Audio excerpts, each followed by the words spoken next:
Hello traders, this is Patrick at Little Fish FX. Just bringing you up to speed with trading results for our multi-strategy alerts from last week ending the 12th of April.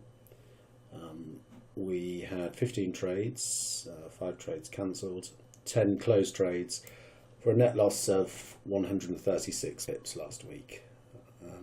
I said I would focus on the good, the bad and the ugly. Well, last week we had the good, and this week we've got more of the bad and the ugly. So let's start with the bad. The Euro-Swiss trade that I think I mentioned in last week's review. I'll just pull up the chart here. I'll show you the signal. We had our multi-strategy approach gave a buy signal at the 112.01 level, whereby we got a swing alert testing the lower volatility bands, the support area. We had the close above the short-term volume-weighted moving average, and the stochastic coming from a very overbought position confirmed the signal. We entered the trade, and the trade was running about 50 pips in profit, and our stop was moved to break even. However, we did experience a pullback during the middle of the week, which actually tagged us out at break even, and then lo and behold, as is often the case, the market moves off in our favour and eventually would have traded to our take profit. However, with this strategy, because of the trade frequency we experience and the positive probabilities with our approach, once we've got a certain percentage of our trade in profit, we do move our stops to break even, simply because more often than not the trades that are going to work will work pretty quickly and move towards our target without us having to take unnecessary risk. And so in this instance we did get stopped out at break even, and it did go on to trade to our target area. Now for the ugly, we will look at the Euro-Aussie trade. You can see here we took a 93 pip loss. Similar setup to the Euro-Swiss.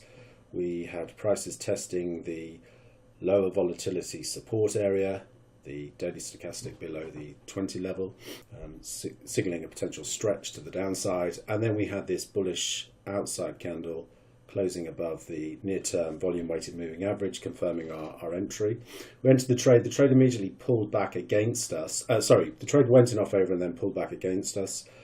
We then got a secondary signal during the week, and when we got this signal, we moved our stops up just a bit below this secondary signal candle, and unfortunately those stops were taken out.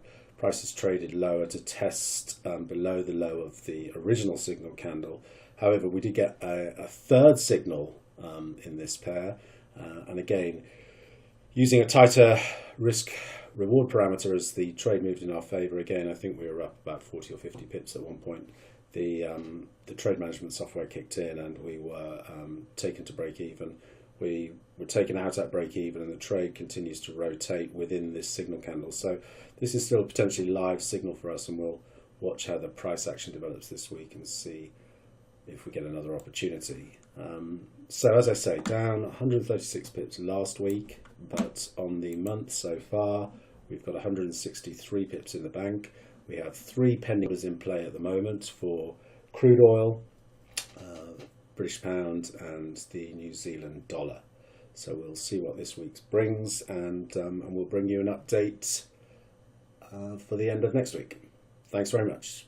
Good luck with your trading.